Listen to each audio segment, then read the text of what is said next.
Hey guys, welcome back to my channel. Welcome if you are new. I just created this look today. It's my kind of everyday get ready with me for work. I don't do makeup every day for work, so don't think I look like this every day. I do my makeup like once or twice a week. When I wake up on time for work, I get out of bed at the right time, and I can do a full face of makeup without it looking muddy or cakey or gross. So if you want to just see what I do when I have like quite a bit of time to get ready for work, this is what I do. So if you want to see this look, then just keep watching. Don't forget to like, comment, subscribe, and yeah, let's just get started. So the first thing I'm going to go in with is this Ole Hendrix Counterbalance Oil Control Hydrator. I like to use this kind of like as a base because lately I've noticed I've been getting a lot more oily. I think it's just summer humidity, but I'm just going to rub this into my face, into the T-zone mostly, and then just kind of bring whatever's left out. Next, I'm going to use the Cover FX Gripping Primer. I just recently bought this not too long ago, and I'm actually really obsessed with it right now. It's it's hard to like blend out on your skin, but that's what I like about it because it's so like tacky and sticky. It's going to hold your makeup in all day long. So putting on a primer underneath your foundation really just helps to hold your foundation in all day, keep it either dewy if you want, matte, just keeps it very stuck. It doesn't move as much if you just were to put your foundation on just your plain face after a moisturizer or whatever. But just to help create more of a smoother base, I'm going to use this This No Problem primer. This is from Touch in Sol. I got this in a BoxyCharm and I am obsessed with this. It really does fill in those pores really nicely, and I don't know, you probably won't be able to see it on camera, but my pores just look 10 times smaller than they did before, and it also kind of helps to mattify a little bit, and especially around my nose and my T-zone area, I definitely need that a little bit more. I do have a Elsie primer, which is actually right here, one second. I have this Elsie Pearl Radiance primer. And I like to use this when I know that I'm not going to be wearing my makeup super long, because I do like a dewier makeup on me, but when I am trying to wear makeup long term, I cannot do it because it just breaks up on my nose and it just is a hot mess by the end of the day. The next thing I'm going to use is this Elsie Micro Silk Foundation. I actually started using this like just a week ago. I saw it on Ulta, and I remember Jaclyn Hill talking about it in one of her old videos. It was like one of her favorite foundations, so I was like, heck yeah, I need to try it out. So I'm just going to actually just pump this right onto the sponge. Just put one pump, and then I'm going to just dot it some places on my face, right here, one cheek, forehead, chin, and then just start blending it out. Alright, so I already have my foundation blended in, but just so you know, like, when I am putting my foundation on, I like to stamp it into the face and really press it so that it just kind of soaks into the skin and doesn't just sit right on top. I'm going to put just a tiny bit more on my sponge, just like half a pump, not even half a pump, and just kind of do my cheeks just a little bit more because I do notice some redness sometimes during the day. So I just like to be able to cover it up just a little bit more so this foundation is a little bit full coverage, or a little bit more full coverage. And just see, I'm pressing it into the skin. You don't want to do it too hard, but enough so that it really does sit in the skin and sink in there. So the next thing I'm going to do is use this Tarte Shape Tape Concealer. I really like this one. I like how full coverage it is and how thick it is, and it just sits so well underneath the under eye. I'm going to put some of this on my eyelid because I do like to use this as an eye primer. Some on my chin, just a little bit because this blends out really nicely, and then a little on my nose and on my forehead. So I do like to let the concealer sit under my eyes a little bit longer, so I just go in and do this part of my face, and then I blend out the concealer under my eyes. So I'm just making sure I really blend that out and stamping like right on the edge of that concealer so it just blends down my face seamlessly, and it's not like a cut line of like foundation and then your lighter concealer for under your eyes. So to set that concealer, I'm going to use the Cover FX Translucent Perfect Setting Powder. And I'm actually going to kind of bake with this, so I'm going to stamp under my eyes to make sure there is no creasing going on. And then right from there, I'm going to put this right under the eye, and then just leave some on here for now, and just let it bake, and then do the same thing with the other eye. Just do the eyelids a little bit. You don't need much powder on the eyelids. I've noticed if you put too much powder on your eyelids or set it too much, your eyeshadow will either start getting patchy, it won't show up as well, it won't hold in certain places, so I just like to do a light dusting of powder on my eyelids. So next I'm just going to take my other sponge and just stamp this all over my face and try to do a lighter layer of it and just spread it out and spread it around. I find that this looks the most natural when you're doing foundation, like setting foundation with a powder. I think pressing it into the skin with a wet sponge really helps make it look the most natural natural, I should say. But, and it looks the most smoothest and like baby doll, almost like how smooth your face gets. And then with that sponge, I'm also going to take some and put some in, and just bake in my smile line, because I do tend to crease pretty badly right in here. So just let that sit for a little bit, and then a little bit on the nose. Now I'm just going to take this big fluffy brush, this is an E41 from Morphe, and just kind of brush it off. There shouldn't be too much powder left on the face, but I just like to do this just to get any excess powder off that may have not come off when we were putting the powder on with the sponge. And then to set that, before we go in with our bronzer, blush, and highlight, and our eye makeup, I like to use the Morphe Continuous Setting Mist. I really like this because it's just one. You just hold it down, you can just spray it all over. This helps to melt the makeup in and also hold the other products a lot better. So just put a light layer of this on your face. Alright, next for bronzer, I'm going to take this Neutrogena Healthy Skins Blend in 30 Sunkissed.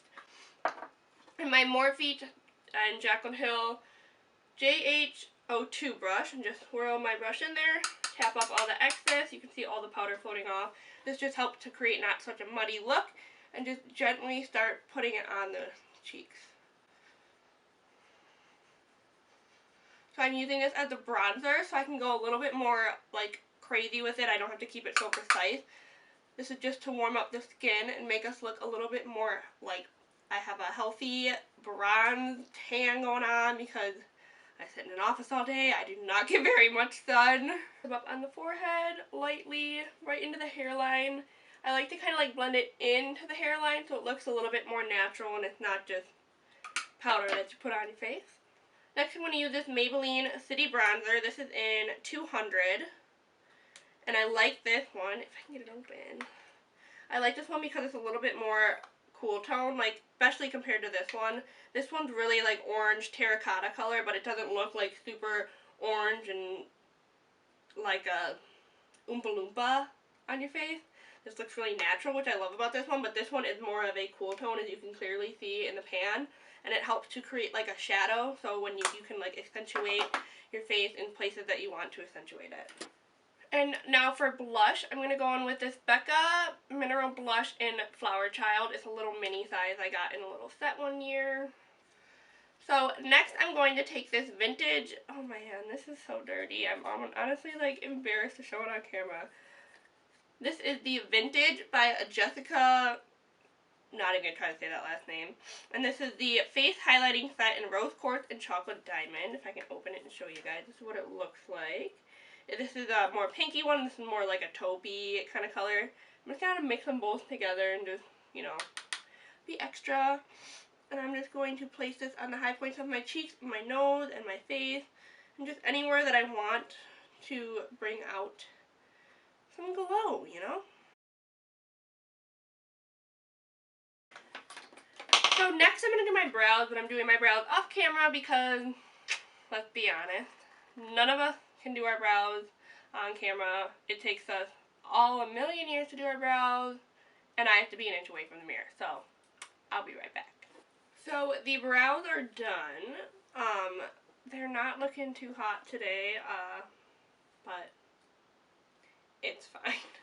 So today I used the Brow Wiz by Anastasia in taupe, and then I used this little mini Benefit Gimme Brow. I got this as like a free gift thing from Ulta when you spend too much money there, so we're not going to talk about that. But once this is out, I'm probably definitely going to buy a full size because I like how it kind of tones down my eyeshadows, or my eyebrows, which sounds a little weird, but it's a little bit lighter, so it adds a little bit more like depth in them, I guess. I don't know.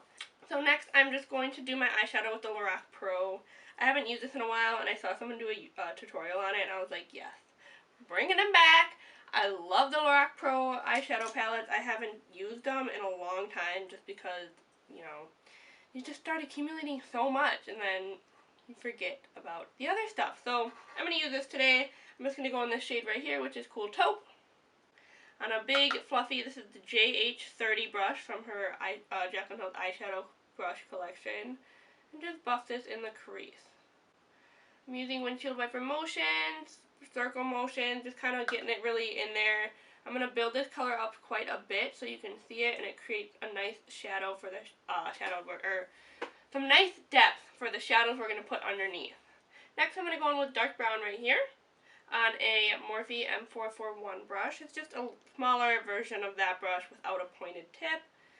And just tap off the excess, and then just do the same thing, but just keeping it a little bit lower in the crease.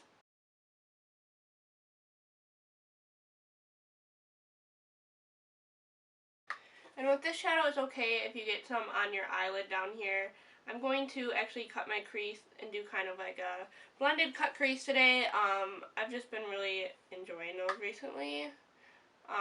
If I'm doing my eyeshadow for work, this is probably where I'd stop, put a shimmer on the lid, and call it good. I don't wear makeup often to work, but when I do, I usually try to look like I know how to do makeup. So now I'm just going to go back in with that first brush with no additional product and just blend, blend, blend. You want to blend until it's seamless, until it's blended to your liking, and until you think it looks good. And when you think it's done, keep on blending. So next I'm going to go in with this light pewter color right here. Put some on my brush. It's a little flat brush from BH Cosmetics. And just put it right on top of where we put that concealer.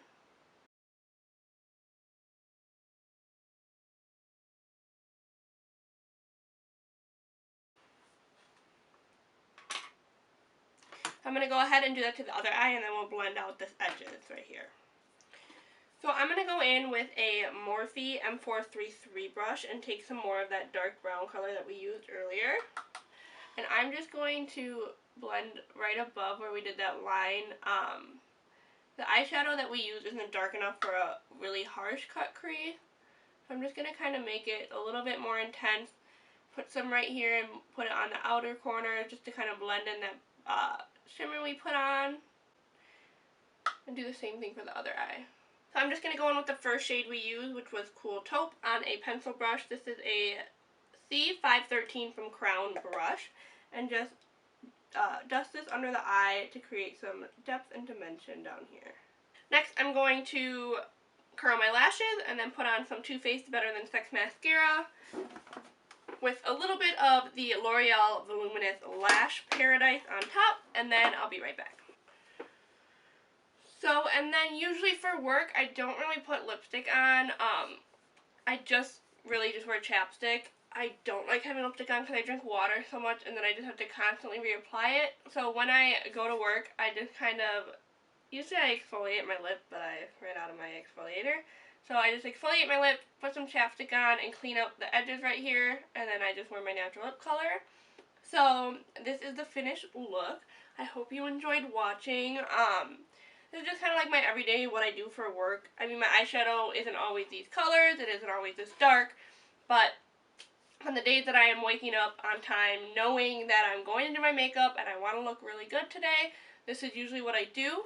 So I really hope you enjoyed this, get ready with me. I know I haven't filmed in a while, so I'm really just excited to start filming again. I didn't really know what to do to start, so this is what I started with. So I hope you enjoy. If you like this video, give it a thumbs up. Don't forget to like, comment, and subscribe. Leave a comment down below of any video ideas you would like me to do. I am open to all options. I have a list of videos that I want to start doing, and I'm really, really excited. And yeah, so thank you so much for watching. I hope you come and see me again, and I'll see you next time. Bye!